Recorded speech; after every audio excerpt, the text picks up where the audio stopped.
Okay, I'm deeply honored to have been invited here today.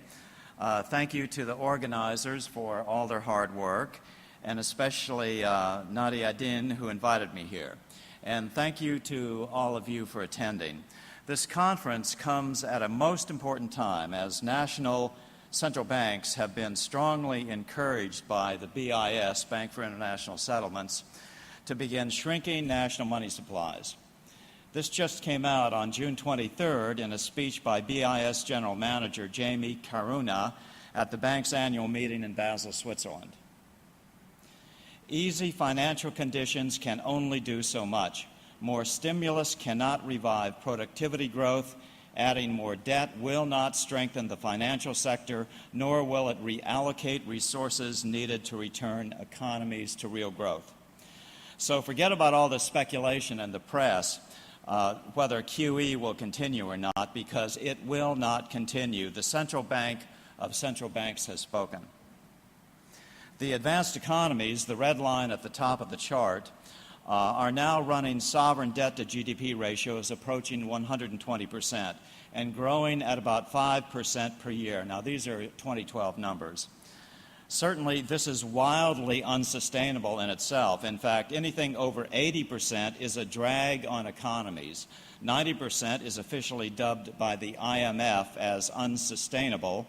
So what's going to happen? No one can know for sure, but remember, these numbers come after completely unprecedented money creation worldwide. All this money creation and yet near stagnant GDP growth.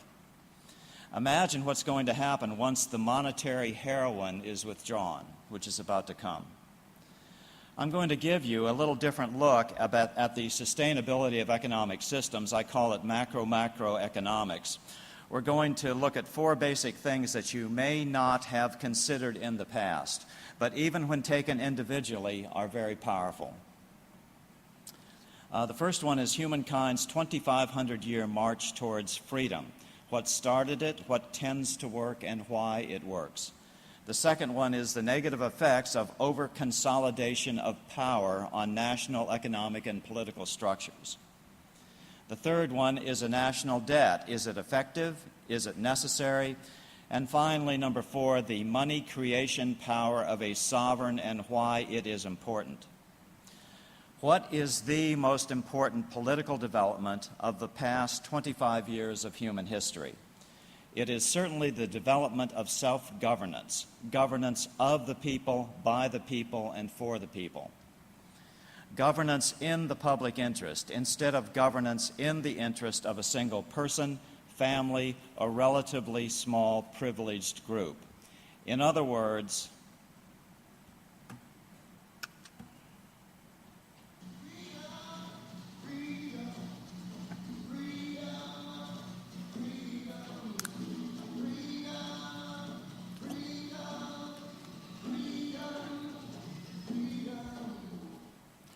that was American folk singer Richie Havens in 1969. People long for freedom so much that they sing about it. The Irish have a song they sing in pubs lamenting that nation's lack of freedom.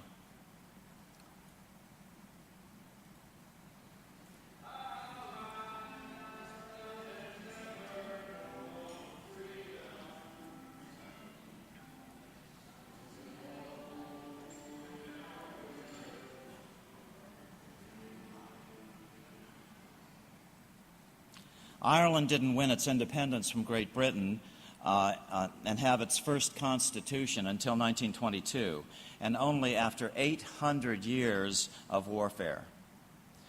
Here we see a Saturday night in Tehran, a Tehran apartment block with youthful residents calling out for freedom back and forth between the buildings.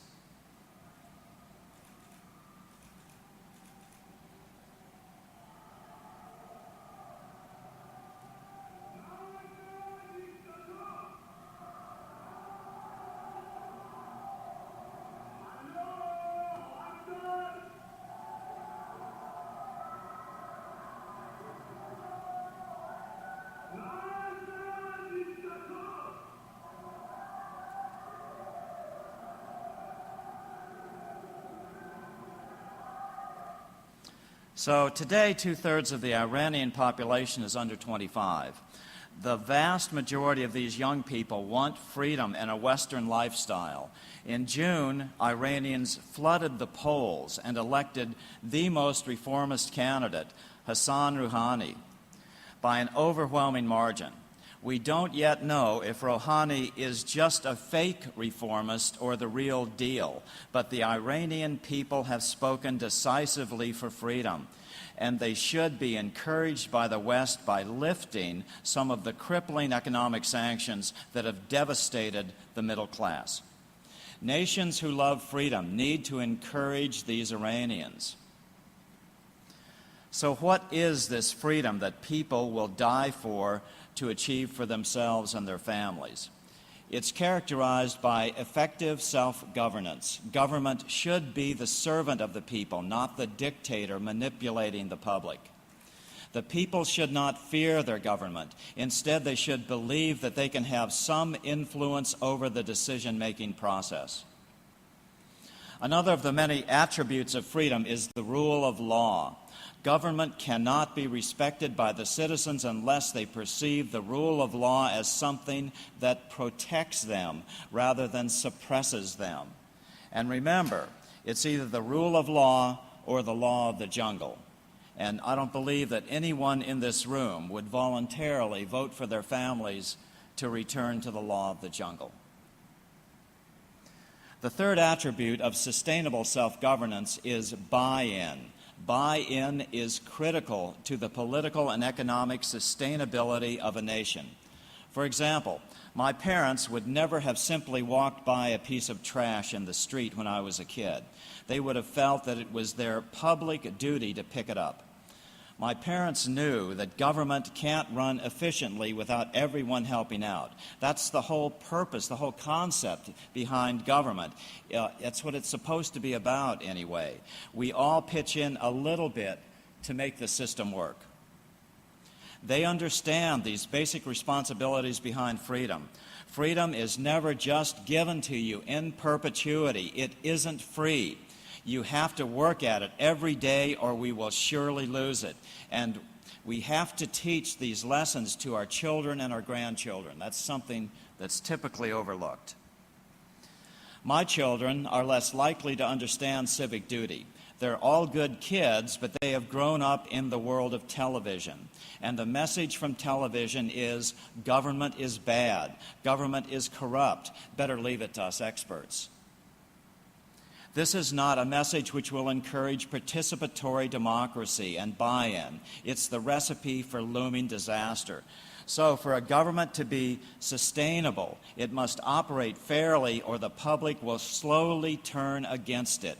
You lose buy-in. Without buy-in, you literally have nothing. No ability to have your government prosper and be sustainable.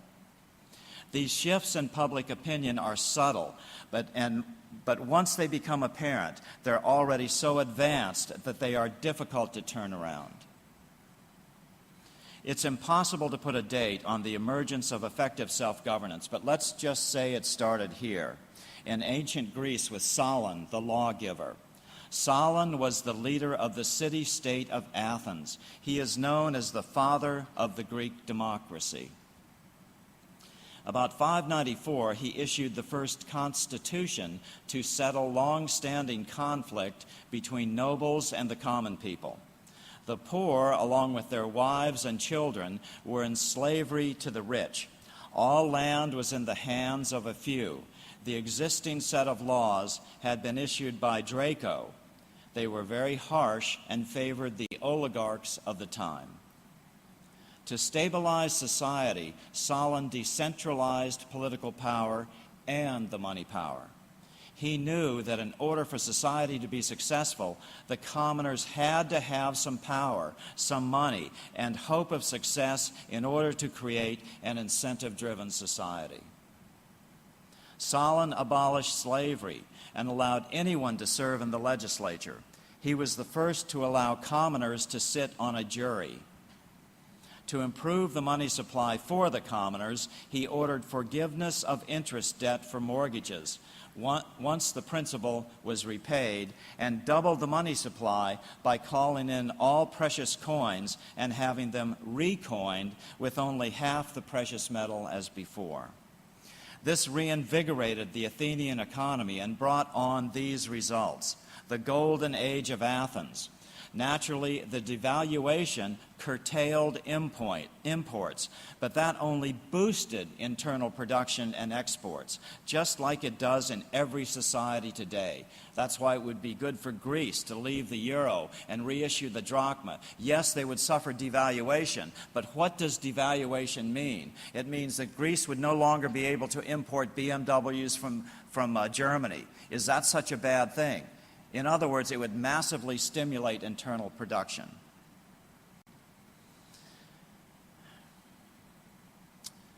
Yes, the oligarchs of ancient Athens lost out from this Solonic constitution and reorganization of government. But even they realized that this was a small price to pay for preventing the nation from falling into permanent chaos and lawlessness. Consequently, Solon remained popular with all classes of society. As Nobel Prize winner Frederick Soddy would write in 1934, it was recognized in Athens and Sparta centuries before the birth of Christ that one of the most vital prerogatives of the state was the sole right to issue money. But of equal importance was another factor. Solon's reforms created a remarkable sense of civic duty, your country calling. Solon's personal modesty served as a powerful example for the rich and powerful of Athens. Government was now being run in the public interest, not just to benefit a powerful plutocracy. In the public interest became fashionable. This fostered a sense of civic duty that I saw the clear reflection of in my parents' generation. That's what is meant today when you hear that rarely used term, self-sacrificial. The willingness to contribute to the public interest. As long as my father worked, my mother was always involved in volunteer work. She was head of the Red Cross in our county. I'm at the bottom left, the one holding his mouth saying, whatever you do, don't go into the speaking profession. Because I'm pretty bad at it. That's why I read a PowerPoint. Solon's example cut across the class structure. It was this sense of public duty that helped Athens defeat the Persian army at the Battle of Marathon in 490 BC. Where 10,000 Athenians repelled an army of 500,000. All of these points, every single one of them, has modern-day applicability. In order to fix our economic problems, we must restore the concept of civic duty or buy-in. No machinations of central banks can possibly compare to this simple yet irresistible power. At the height of his power, Solon rejected calls to use his tremendous prestige to make himself a tyrant. This later served as the model for George Washington's rejection of calls to become King of America after winning the American Revolution. Now let's look at the second overlooked macro influence, the over-consolidation of power problem. This is particularly applicable to Turkey. One of the most interesting paradoxes is that there are two opposing currents battling it out in this river of human history.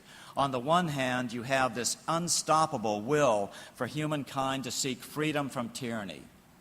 But on the other hand, you have organized efforts to break down nationalism and replace it with globalism. It's always sold to nations as the only way to bring world peace. Peace? Well, maybe, but at what price? Certainly this transnational consolidation of power would follow Lord Acton's axiom. Power tends to corrupt, and absolute power tends to corrupt absolutely. I believe that any transnational organization, no matter how benign its original goals may seem to be, will turn despotic. This transnational despotism is no more sustainable than any form of human slavery. Once they have nothing more to lose, the slaves will revolt. One of the most effective ways to destroy buy-in by the population is for a nation to agree to give up some of its national sovereignty and join a regional governance scheme. So if you are really interested in creating a sustainable governance that will last centuries, my advice would be to follow the ways of Solon the lawgiver, who boosted national pride, and not those of the United Nations or the European Union, who openly attack national sovereignty. Why?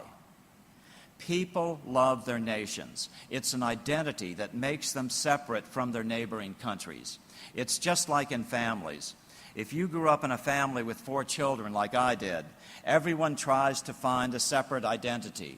If the firstborn is a model child, for example, frequently the second will rebel against that identity to some extent to become unique, a special human being. We all think we are special.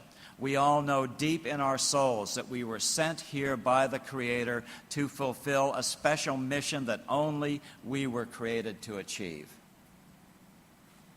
So this is human nature, the necessity to create a distinct, special identity in the world family. Now, when you go attacking that nation-state identity, people don't like it. They tend to rebel against it. That's why the first attempt at global governance, the League of Nations, failed. That's why the United Nations has failed to become an effective form of transnational governance.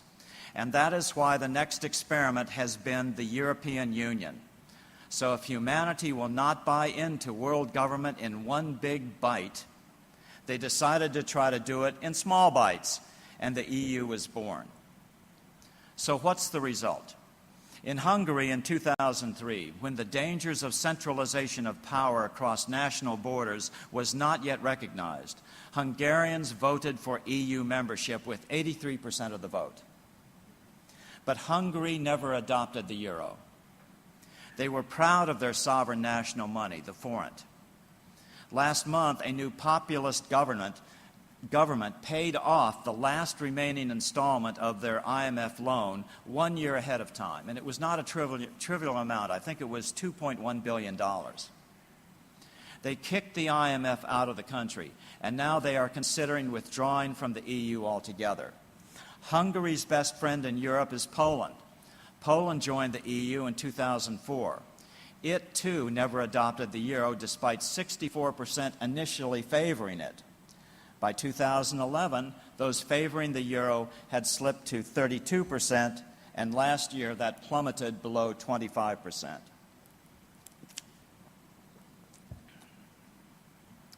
The UK, which joined the EU in 1973, has never adopted the euro either, and may soon try to withdraw from the European Union as the anti-EU political party, UKIP, continues to make huge gains in Parliament. Now, 85% of British laws are no longer made in London. They're made in Brussels in the European Parliament, and the average British citizen is just becoming aware of this. It's becoming a major political issue. In just 10 days, Germans will go to the polls, and they may show a decided anti-EU shift in sentiment as well. So again, we have two opposite and very powerful currents of human opinion surging back and forth. It certainly seems to me that the oligarchs of Europe are favoring centralization of power, while the forces of Republican self-governance are waking up to the fact that these centralized power schemes will just leave their nation broke, powerless, and leave them stuck in a super-socialist national nightmare. This is my iconograph for a dictatorship. Very few people hold most of the power at the top, leaving the rest of us with very little say at the bottom. Attaining increasing freedom means moving from a very steep power pyramid to a very broad-based power pyramid, where power is spread out to the maximum extent which is politically practical, and we, the people, get to vote on the rules. Does government today look more like this, where power is spread out broadly among the people? Or does it look more like this, where very few people share the political power and the bottom layers feel very far removed from the decision leaders? So yes, power is getting more and more concentrated with every passing year. As a result, most people feel they don't have a say in their governance anymore. And once the people feel like they have no control over their governance, there is no buy-in. So we are at a fork in the road. National leaders have to decide which way they will take their people because there are only two choices. Will you take your nation down the path, the dark path of ever-increasing control and disregard for buy-in by your people by joining transnational governance schemes? Or will you choose the Solonic path of justice and liberty for all under the rule of law and governed by an incentive-driven republic? I'm going to run through these last two items, sovereign debt and the money creation power, rather quickly because I'm about out of time. Although I could talk about them for another half an hour at least. What are the two basic problems with government borrowing? Number one, first of all, there is interest. This is something you rarely hear discussed on television. Why? Because it's such a huge number. In figure 2013, the U.S. will pay about $450 billion, that's billion dollars of interest on a $17 trillion national debt. But a new study by the University of California researcher just released on Monday, this is brand new, startling information, says that the actual debt of the United States is now over $70 trillion. The new figures compiled by Professor James Hamilton adds for the first time the government's support for housing and other loan guarantees, deposit insurance, actions by the Federal Reserve, and government trust funds. Certainly in a rising interest rate environment, interest payments alone could crush the U.S. economy in coming years. The second issue is control. Who do nations borrow from primarily? Banks. And what if the biggest banks don't like the policies of the United States government 5 years from now? Well, they might just decide to stop creating enough play money to support all this government debt. So this is the first problem with government debt. Remember the proverb, the borrower is servant to the lender. If government is the borrower, it is no longer sovereign. The lender automatically becomes the sovereign. Political science has devised a word for this condition. It's called plutocracy. One thing is for certain, no truly effective legislation to diminish the power of the biggest banks can ever come out of a legislature that is borrowing from these same banks. So in order to have any shot at developing a Solonic structure where you effectively cut the control of government by banks, your government cannot be allowed to borrow, not one lira, never again from anyone. So now we come to the fourth point, the money creation power. Even if your country is not borrowing, there is still a big problem if your banks practice fractional reserve lending. Why? Because this means banks create the vast majority of the nation's money, and guess what? In the U.S. and the U.K., that's about 97% of the money supply. Banks are corporations, and corporations are required to maximize their profits. What does this mean? It means that banks will never operate in the public interest. It is impossible for them to operate in the public interest.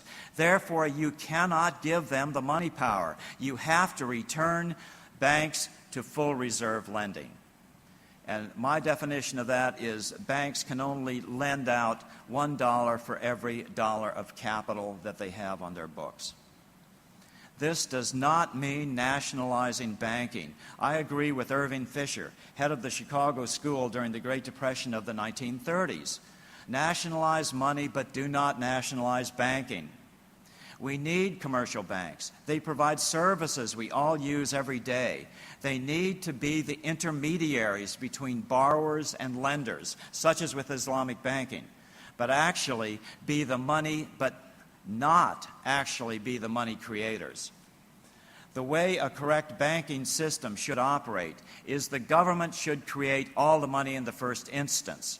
get all the seigniorage from that creation. Seigniorage means the profit from creating money. Then lend out to banks at, let's say, 1% interest. Then banks would compete to give the public a better deal. And just to correct a misunderstanding from yesterday, no monetary reformer believes that the legislature should have control over this money creation power. So now, a brief review. The 2,500-year march refers to the roots of truly sustainable governance, governance of the people, by the people, and for the people, as represented by Solon, the lawgiver of Athens. Number two, over-consolidation of power kills sustainable governance because it kills buy-in from the public. This is a tremendously underappreciated feature. And it's something that takes a long time to develop. By the time you see that it's actually happening, it's almost too late to fix it. Number four, national debt. National debt is killing national sustainability in two ways. Number one, the interest is sucking the life out of their economies. And number two, the control factor exerted by the lender ensures that the problem cannot be fixed by legislation. I'm going back to Washington tomorrow, and I don't want to take about 50 pounds of books and videos with me, so if you all are interested in a book or a video, I have several here, and just make me an offer I can't refuse. I'll be up here at the end of the lecture. And now if you could just indulge me for another 30 seconds. Maybe my time isn't quite up. A little more of Richie Havens. I just haven't heard it in so long I can't stand it.